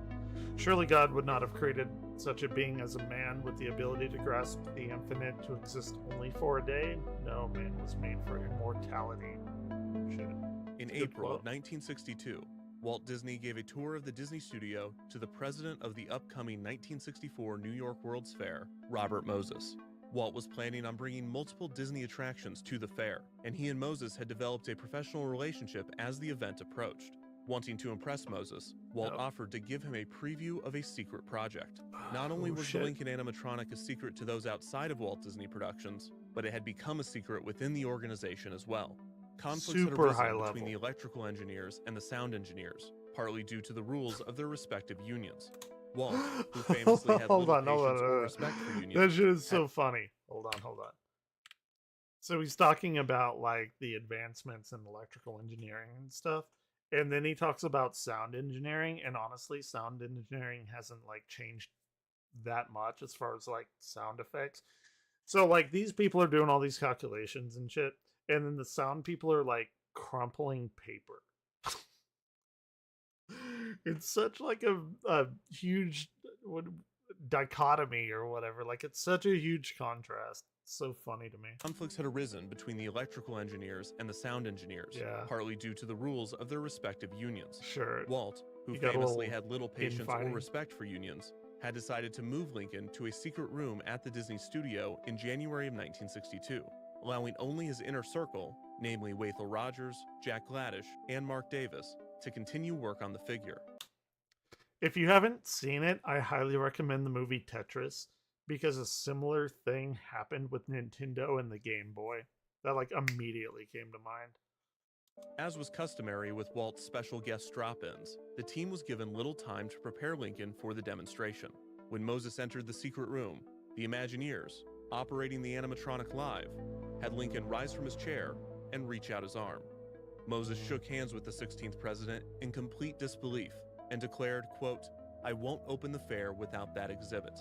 Walt informed him that the figure and the rest of the Hall of Presidents would not be ready in time, but Moses was insistent. The animatronic had to debut at Gotta the do fair, it. and after some convincing, Walt agreed. Abraham This is really funny because at the beginning of this, he did mention about the traveling like chessboard animatronic thing. I forgot exactly what the guy's name was, but they had somebody, because he was like presenting it as like, oh, I made a robot that can play chess and beat pretty much everyone. And this was back in like 1800s, I think, like early 1800s. Clearly we didn't have that kind of technology, but they like hid a grandmaster, whatever, in the little tabletop thing, and he was like controlling it and like beating people at chess. This is exactly repeating history over, where they didn't get the technology ready in time, even though they had it, but still. And they had people like operating it behind the scenes. That's so funny how like it repeats like that history. Lincoln, 100 years after his death, was going to New York to deliver a speech. Moses had persuaded Walt to bring his Lincoln animatronic to the World's Fair, but convincing a sponsor to fund the expensive exhibit would prove to be more difficult. The One Nation Under God show, with its Hall of Presidents, would be far too expensive for any one sponsor, and the Imagineers were still struggling to get one president operating reliably, far from the 34 required for the attraction. And honestly, this is like a completely common thing. If you go to Orlando Studios and go through the like Jaws exhibit, that shit never worked. And this is like, well, fuck, I don't remember when Jaws came out. Late 70s, mid to late 70s, something like that. Same shit. Spielberg didn't have, like, they were filming the movie and the fucking shark wouldn't work. And like, it's really funny. I imagine it's the same kind of thing here. Walt decided to scale the show down to showcase just the Lincoln animatronic, who would deliver an address directly to the audience. Sure. This caught the attention of the state of Illinois, the self-proclaimed Land of Lincoln, who were interested in sponsoring a state pavilion at the fair and potentially including the animatronic Lincoln as the main attraction. Yeah. Illinois state officials were flown to California to view the figure, and like Moses, they were more than impressed. By August of 1963, a deal had been made. The state of Illinois allocated $1 million for their pavilion, with a significant portion going to the Lincoln figure. Disney had requested $600,000 to deliver and maintain the animatronics for the 2 seasons of the fair. And after some questionable accounting assistance from Moses, the arrangement was finalized and announced to the public. There it is. This is when the protests began. Oh, Concerns shit. over... So interesting. When he, like, this whole thing came from that like face mold that they made of Lincoln, which I think it's really cool how you can follow the chain of events to how that originally happened right before the Civil War, and like the timeline of it and how it fell into Walt Disney's hands, or I guess one of his employees. And the girl that he bought it from, it was the employee that bought it from the wax museum girl that we watched earlier, and she was like, all right, I don't want to sell it to you because you're gonna fucking compete with me. And the guy's like, no, we're not gonna do that. Fast forward, yeah, they fucking blew her out of the water. You know, it's wax museum versus this, but come on. Animating a real historical person had existed since the Like, impetus I of the promise I project. won't While upstage you. monuments and wax museums were common and featured realistic three-dimensional depictions of historical figures, replicating and animating a dead person was another story. Sure. Some historians believe Walt might have been inspired by an attraction at the 1933 Century of Progress Fair in Chicago. Oh, this is referred what I to was as talking the Talking about, I think. Presidents. This show featured figures of 6 U.S. presidents delivering pre-recorded that was something speeches. else. These figures did have the ability to stand, but they likely had no animation beyond this. There's no proof that Walt saw this show, and the attraction was not widely reported on at the time. Therefore, the first time that the public would truly ponder the ethics of animating a historical figure would be with Walt's Lincoln animatronic. That is wild to think about. With like nowadays, everyone is bickering over like, oh, should we resurrect, quote unquote, like this movie star with CGI? It repeats. It's exactly the same kind of thing. I had no idea that, like, it didn't even occur to me that Disney would have done this originally, and people would be like, no, you fucking spitting on his grave and shit. I had no idea. And the descent began within the Disney organization. Imagineer Harriet Burns initially believed, quote, "No, we can't do the presidents. They actually existed. If we make a mistake, everybody will know." Sculptor Blaine Gibson explained, quote, "My feeling was that we shouldn't be fooling with something that Americans considered to be historically sacred." This is When so Walt showed the prototype to a wild to me. minister, he was aghast, responding, quote, "It was all right for you to bring fairy tales to life and for you to create a human-like mouse, but to create a man, that's usurping the powers of a higher authority." I cannot believe that. This was in 1960.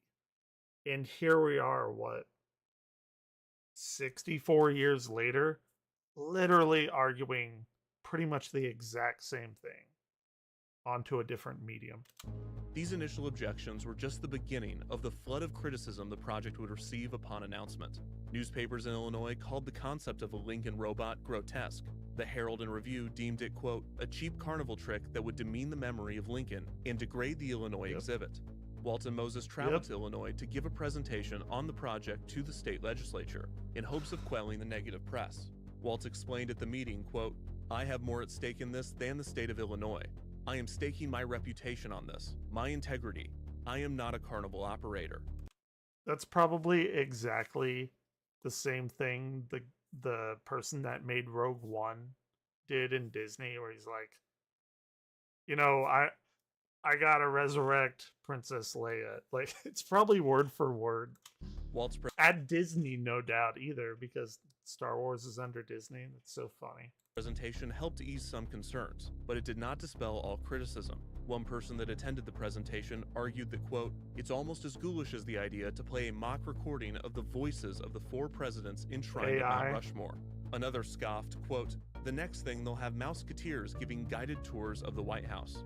Newspaper columnist David Feltz penned a scathing criticism of the figure's creation, writing, quote, "The very idea of a life-size figure of Lincoln, fashioned from fiberglass and plastic, animated and given a tape-recorded voice, is revolting even if the figure should be exhibited only in a wax museum on a carnival midway. But that such a macabre effigy is to be the central attraction of the Illinois exhibit should stir vigorous protest here in Lincoln country." Walt moved forward with the project despite the pushback.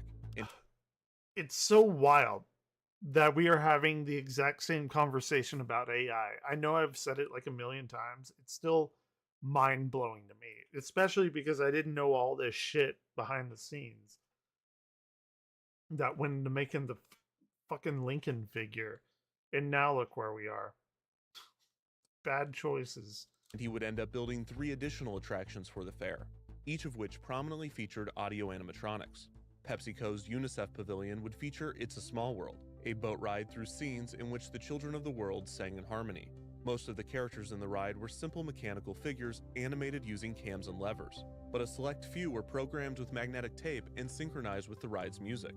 Ford's Magic Skyway, a road trip through time, would feature mechanical cavemen and dinosaurs. Like It's a Small World, not all of the figures in the ride would be audio animatronics, but the few that were would add dimension and energy to the respective scenes. It is wild to me, again, I say that a lot, where today we have no issue with like playing somebody's voice on an animatronic or whatever, like from a tape. But back then they did. And also to like create just the wax figures, I would bet my life that people were like super apprehensive about that. Like, oh, we want to make a wax sculpture of Lincoln. And people probably got all up in and on, like got all fucking riled up and like, oh, you're desecrating his memory. And then people accepted it. And then the next thing was playing a voice behind a wax figure. And people, oh, you're desecrating the memory of them. And now people accept it. And then here they're talking about, oh, you're making him move. You're desecrating him. Nobody gives a shit now. So that logic applied to AI, give it 10 or 15 years. Nobody's going to give a shit about recreating a character with AI or doing this or that. History, that's my evidence. Give it 10 or 15 years, nobody will give a shit. We'll all accept it. General Electric's Progress Land would feature the Disney attraction at the fair with the most audio animatronics, the Carousel of Progress. A direct evolution from Edison Square's Harnessing the Lightning show, the Carousel of Progress would follow a family experiencing the evolution of technology throughout the 20th century. This is really The cool. I knew Imagineers about designed this. and constructed 32 audio animatronic figures for the attraction. While all were controlled by the show's master tape, some figures were more simple than others. As with the original pitch for the attraction, these basic figures would only be seen for a short time, and the characters were designed to appear as if they were operating a household appliance. Other animatronics... Hats off to him. That is very, very fucking lifelike. In the, what was this, 1960 something? 4? 2? I don't remember. But look at that little girl. Shit. Hats off. Characters were designed to appear as if they were operating a household That's appliance. wild. Other Her eyes animatronics blink in the too. show would be complex and would remain in view for several minutes. John, the father of the show's fictional family, had 30 unique programmable actions, and 4 versions of the character would appear throughout the attraction, one in each of the show's 4 acts. Recording the performance of the human animatronics turned out to be much more difficult than recording the Tiki Birds. Yeah, no There were shit. 3 main methods the Imagineers used to record the animatronic performance onto the tape. The first was the joysticks. Sure. These were used mainly for the Tiki Birds, but they could be used for human animatronics as well. The downside to this method was the limited number of actions that the joystick could control, and the awkwardness of puppeteering a human with the handheld mechanism. The second method was... Also, you have to have a person to operate it. So in this instance, if they want it fully automatic, it would have killed the operator job before anything ever even happened with that operator job. They fucking like leapfrogged over that right into automation from inception. controlling individual actions by turning knobs or adjusting sliders on a board. This would eventually become the standard way of programming Disney's animatronics, with custom control consoles designed to assist in the process. However, these consoles would not be created until after the fair opened, so the primary method for recording human animatronics for the fair attractions would be the third option, the most interesting method. For the Carousel of Progress, John and other members of the family were programmed by the Imagineers, mainly Wathel Rogers, using a specially designed control harness. Oh This shit. device was prominently featured on Disney's It's fucking mocap. It's analog mocap. I am learning so much. This is like one of the best videos on YouTube I've ever seen.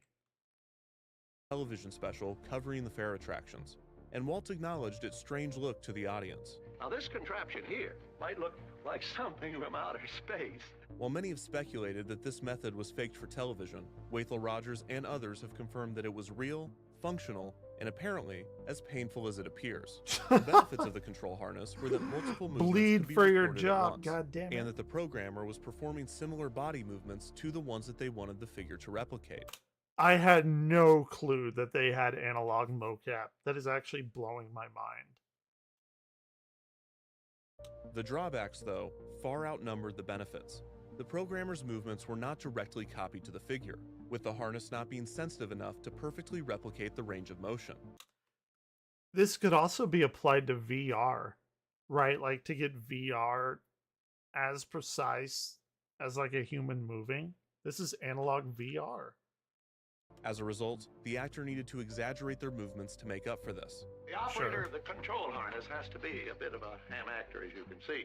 Because the hydraulics position was determined Work, by the monkey. tones, the programmer needed to start and finish their performance in the same position, or else it would cause a jump in the voltage, causing the figure to spasm. In order to get the Yeah, you don't exact wanna do performance, the programmer needed to be in the harness for several hours, rehearsing and recording the movements again and again until it was properly recorded onto the tape. All of the actions could not be recorded at once, so the scene had to be performed by the programmer several times, each take focusing on a different category of motion.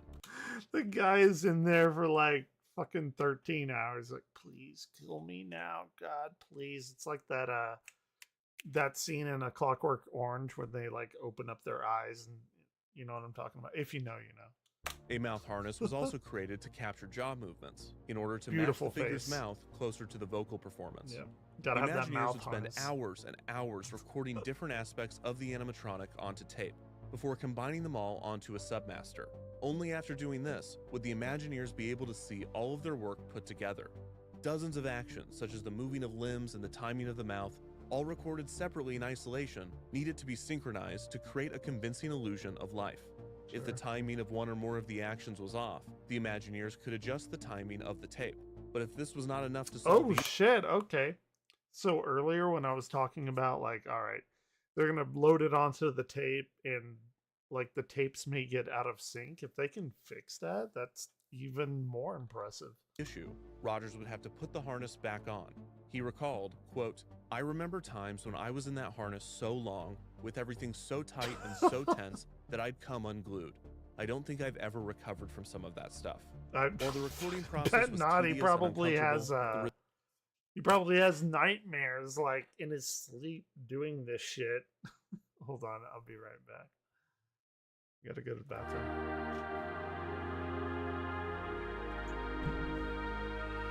And if I don't make it the next time around, I'll leave you this message embedded in sound. I know you'll miss me and my words when I'm gone. I'll still be with you, I'm right there looking on. Trust me, I'm not trying to make you depressed, 'cause I know for sure there's good times ahead. But I want you to know for the rest of time just how grateful I am. I was yours, you were mine.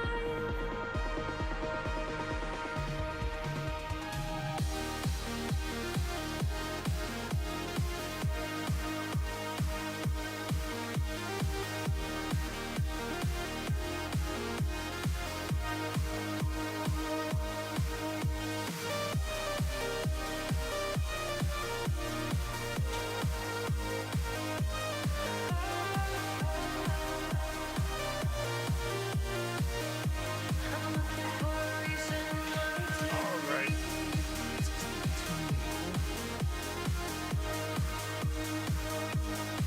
Stop that. There we are. All right. Yeah, this guy. Trauma for the rest of his life. Probably has PTSD. Look at his face. What more do you need to know? What more? ever recovered from some of that stuff. While the recording process was tedious and uncomfortable, the result was mind-blowing. The Yeah. Carousel Progress's narrator was Suffer capable of for your speaking, art. blinking, turning his head, lifting his arms, and more. How One did they thing he get the could not do blinking? was stand up, and he appeared seated in all 4 acts.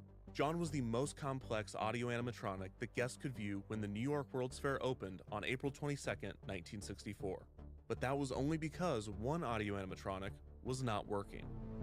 As the Yeah. fair approached, the criticisms of the Lincoln animatronic continued to surround the upcoming attraction. Walt's That's the big response to one, the too. objections remained consistent. His defense was his dedication to an authentic portrayal of Lincoln, almost as though if he were somehow able to perfectly reanimate Lincoln in a way that was indistinguishable from the real human man, there would be no reason to object to such an endeavor. This Okay. did not stop journalists and the public from debating the ethics of the animatronic, and some questioned why the robotic animation was necessary to the show at all. Even Blaine Gibson admitted that he initially believed that, quote, "it seemed like it was something that could be done much better by actors. I just didn't think we could do it in an acceptable way." He's probably right that it could have been done better by actors. But the fact that they chose this harder route, which may not have like immediate financial benefits, it probably did, but like it definitely furthered the field of robotics like in a major way. So in that way, like people don't think about the future, because something similar happened whenever we went like to the moon, and there was so many people like, why the fuck are we going to the moon, like use that money down here or whatever. And people still say that, but then if you know about that project, like what we had to do to get to the moon, like we have calculators now, we have Velcro now, and a bunch of other shit because we went to the moon. Like there's benefits that are not immediately like perceivable, but now like with hindsight we know like, oh shit, that like really invented a lot of impressive stuff for modern day. Interpretations of Lincoln by live actors was commonplace, both in theater and in film and television. These performances were often praised and were viewed as respectful portrayals of the 16th president. Right. So why did Walt not go this route for the Lincoln show? In hindsight, the suggestion feels preposterous. Walt and the Imagineers had spent 5 years and hundreds of thousands of dollars developing the animatronic. Sunk Of course, cost they wouldn't fallacy. throw all that away and proceed with the Lincoln impersonator. But Yeah, to the you're public that too was hearing far- of the show you're too for the far first gone. time, and that were not aware of all the work that had already been done, it was a valid question. Of all of the audio animatronic attractions created for the fair, the Lincoln show was the most questionable use of the technology. The cavemen in Ford's Magic Skyway and the dolls in It's a Small World were on simple loops. I would imagine also that these types of things are disconnected from humanity. Like, even now, we think of ourselves as like separate from animals. I'm kind of getting that vibe here where it's like, okay, you can do this to all this other piddly shit, but don't do it to like a realistic human figure. I'm getting those, a little bit of those vibes. Too tedious and repetitive for an actor to perform. Plus, these were cartoonish, stylized depictions of humans. Some Imagineers had suggested doing the same with Lincoln, hoping that if the animatronic Sure. appeared more like a caricature, the public would be less critical of the depiction. Walt rejected the idea, Yeah. demanding, quote, "No, I want him to breathe. I want him to be alive." AI right now. AI race to see who can get the most realistic thing. So many parallels. Like, so many. The Carousel of Progress featured realistic human figures, but the show required these characters to instantly transition between sets, costumes, and appearances. In this case, the omission True. of actors was understandable, True. as the technology was being used to accomplish something that actors could not. This was not the case with the Lincoln show. The show that would debut at the fair, titled Great Moments with Mr. Lincoln, was simply Abraham Lincoln, alone, in a theater, delivering a speech. It's a Why hard could sell. this not be an actor? Why was Walt doing this? It's a hard Apart sell. from a personal passion for the technology, one of the arguably benign reasons was also Walt's main defense: realism. No human actor, even with prosthetics and makeup, could have the build and facial structure of the real Abraham Lincoln. The Lincoln animatronic, Not with on that the other attitude. hand, was sculpted from an actual life mask, and his body and face could be constructed to look identical to the real president. However, it wasn't. The Imagineers learned quickly that real did not always appear accurate. For instance, Gibson made subtle changes to the animatronic's face, specifically sculpting more pronounced cheekbones, to better acclimate the figure to the public's collective Sure. memory of Little Lincoln's bit of appearance. exaggeration. Another example of this distortion was the figure's height. Think. The real Lincoln was 6'4", which was considered very tall, I'm both in Lincoln's 6'4". era and in the early 1960s. Am I Lincoln? Does it and work also like today. that? However, when the figure was initially constructed to be 6'4", a common complaint from those previewing the animatronic was that Lincoln did not appear tall. The Imagineers decided to alter the figure's height to 6'7", distancing the animatronic from Lincoln's actual stature, but bringing him closer to the public's understanding that Lincoln was exceptionally tall. Huh. A similar liberty was taken with Lincoln's voice. For many decades, the public had assumed that Lincoln, known for his famous orations, had a deep and strong voice. By this point in the early 1960s, this misconception had been well corrected, and it was Really? then common Okay. knowledge in academic circles Did that not Lincoln know had a that. high-pitched, shrill, bordering on unpleasant speaking voice. Oh, like me. Despite Holy this, shit. Walt I decided to am go Lincoln. with actor Royal Dano, who gave a deep and somber performance. During the recording session, Walt over-directed Dano, forcing him to do countless takes until an authentic exhaustion came through in the vocal performance. These are just a few instances in which Walt That's always what you want to do to a voice actor. Push them until their vocal exhaustion. That always works. and the Imagineers were more concerned with building a figure that was accurate to the public's expectations of Lincoln, rather than designing one that was identical to the real human being. Even if the animatronic could achieve a closer resemblance to the president, a human actor could behave more like the real Lincoln, as the real Lincoln was a human being. Right. As impressive as the animatronic technology was becoming, it was nowhere near achieving the subtlety and range of motion of a real human. They don't have vision. Walt's incessant requests for additional mannerisms did not let up, and he would often come into the studio with a new facial expression that he wanted Lincoln to mimic. As a result, Wathel Rogers had to put so many mechanisms in the head that he had to ask Blaine Gibson to sculpt a bump into Lincoln's skull.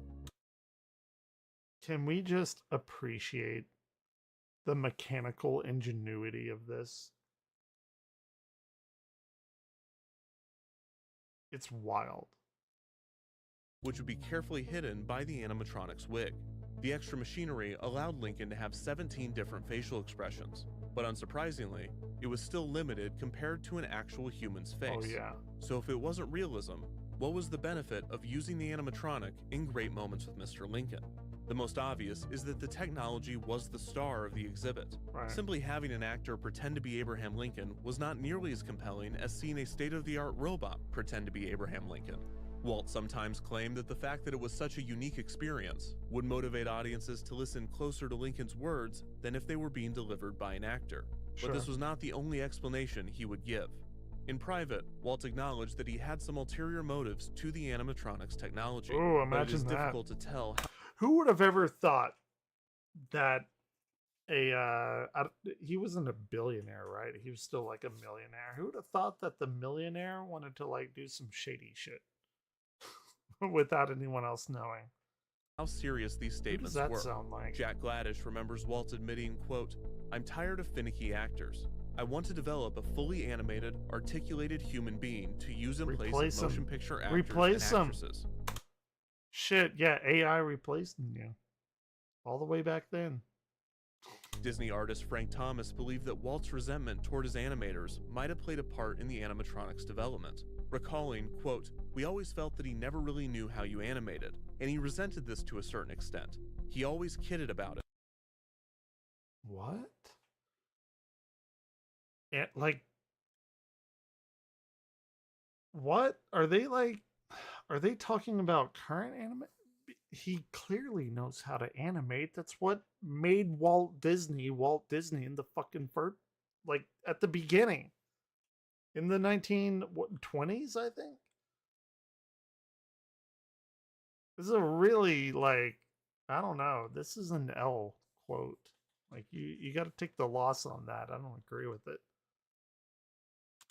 He'd tease us and needle us about, "I'm gonna figure out a way to replace you guys," particularly if he got his animated figures starting to work. He'd say, "I'm going to teach them to animate, the first thing I'm gonna teach them to do."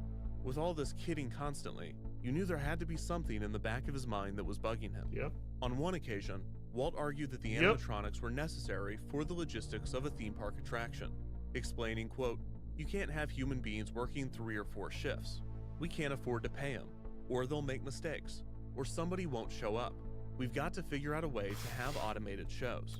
Oh my god, like every quote is exactly the same shit here that we're dealing with today. Arguably more so. You could have said like Jeff Bezos instead of Walt Disney, and it would have worked the like exact same way for Amazon. Or any like really huge company. Of course they want automation. It's wild to hear this though, like what, 60 years ago?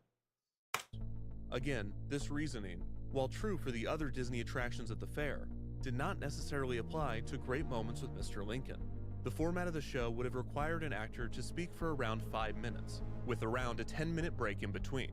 It would be highly unlikely that using multiple actors, even with makeup artists and wardrobe assistants, would have been more expensive than the animatronic, which cost between $500,000 and $1 million to build. Adjusted for always inflation, tough. that's $5 to $10 million today.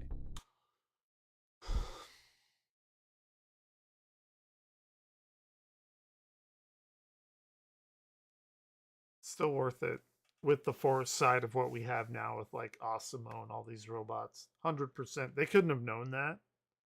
But again, hindsight 2020. And as far as a human actor not showing up for work, the animatronic was far less reliable, as evidenced by the fact that Fair the Lincoln enough. animatronic was not Fair functional enough. when the fair opened. Realism, cost, and reliability might have all been pretext to obscure the true benefit of the animatronic technology in the eyes of Walt. His frustration that actors make mistakes and that they are finicky is evidence of his well-documented perfectionism and desire for control. The animatronic technology allowed him to literally dial in the exact performance he wanted. A difference here is that he like genuinely seems super interested in this instead of just doing it for money to get rid of like employees. Like he does seem incredibly interested in this rather than making more money. The money is like a cool, I don't know, cherry on top kind of thing. The mannerisms, the expressions, the timing could all be determined. There was no performer to interpret, to adjust, to adapt. Walt didn't need an actor to bring Lincoln to life through their craft. Walt could bring Lincoln to life, perfectly, every time, like a machine. Actually, a machine. There is one more theory as to why Walt decided to carry the torch of humanity's age-old search for mechanical life. Prediction: he wanted to somehow upload, I guess, his brain into one. Let's see if I'm right. He wanted to live forever. So he wanted this technology to like really push forward. He's like Cave Johnson from Portal 2. Not for money, or power, or even control, but for no discernible reason at all. What if Walt was not aware of his own motivations? What if it was simply something inside of him? Fair enough. The same thing that had driven automaton makers to experiment with the craft for thousands of years. I'm gonna take the L on that one. I did not even consider nothing. Some innate curiosity, drive, ego, something deep inside, not just Walt, but humanity itself. There is some credence to this theory. When National Geographic reporter Robert DeRoos visited to view the progress on Lincoln, he asked Walt, quote, "Is anyone else doing this kind of thing?" To which Walt responded, quote, "I don't know anyone crazy enough." When New York's Parks Commissioner Newell Morris asked Walt why he was doing this, Walt responded, quote, "Because I can't stop." That's it?